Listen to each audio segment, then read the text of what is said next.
Je vais te parler d'un concept qui m'est très cher. On va parler de couple et on va parler de violence invisible. L'immense majorité de la violence que tu vas avoir dans les couples n'est pas les cris, les insultes, les coups. Bien sûr que tout ça existe.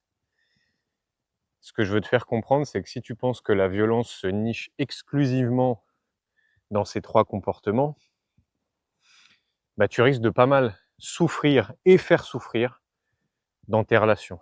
Avant, c'est ce que je croyais. Je me disais, je suis dans une relation de couple, il n'y a pas d'insultes, il n'y a pas de coups, il n'y a pas de violence. Et pour autant, mon niveau de souffrance à l'intérieur, je peux te dire qu'il était élevé. Et aujourd'hui, avec l'expérience que j'ai, avec toutes les personnes qu'on a accompagnées avec Théo sur le sujet du couple, je sais que la majeure partie de la violence, elle est invisible. Tu vas me dire, c'est quoi la violence invisible? La violence invisible, elle peut se cacher dans des silences. Tu peux faire très mal avec des silences, en ignorant l'autre, en ghostant l'autre, en faisant comme s'il n'existait pas. Ça peut être extrêmement violent. La violence, elle peut se cacher dans des petites réflexions répétées au quotidien pour rire, mais qui en fait au fond vont être des réflexions rabaissantes. La violence, elle va se cacher dans des choses aussi subtiles qu'un haussement de sourcil. Quand l'autre va parler, tu vas faire « oh là là », sous-entendu, mais qu'est-ce qu'il est bête.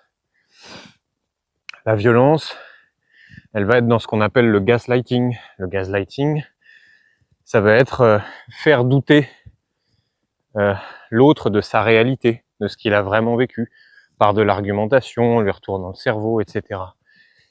Ça, je l'ai bien vécu aussi, je l'ai fait vivre et je l'ai vécu. La violence invisible, ça va être ce qu'on va appeler de l'identification projective, c'est-à-dire que je vais me faire un film sur les agissements de l'autre et je vais l'attaquer pour le punir du film que je me suis fait. Mécanisme très subtil, mais très fréquent. L'autre va faire un truc. Par exemple, il va pas répondre à mon message avant plusieurs heures. Donc moi, je vais me faire un film comme quoi peut-être il me ment, il me trompe, il me manipule. Et ensuite, je vais le punir de la réalité que je me suis moi-même créée.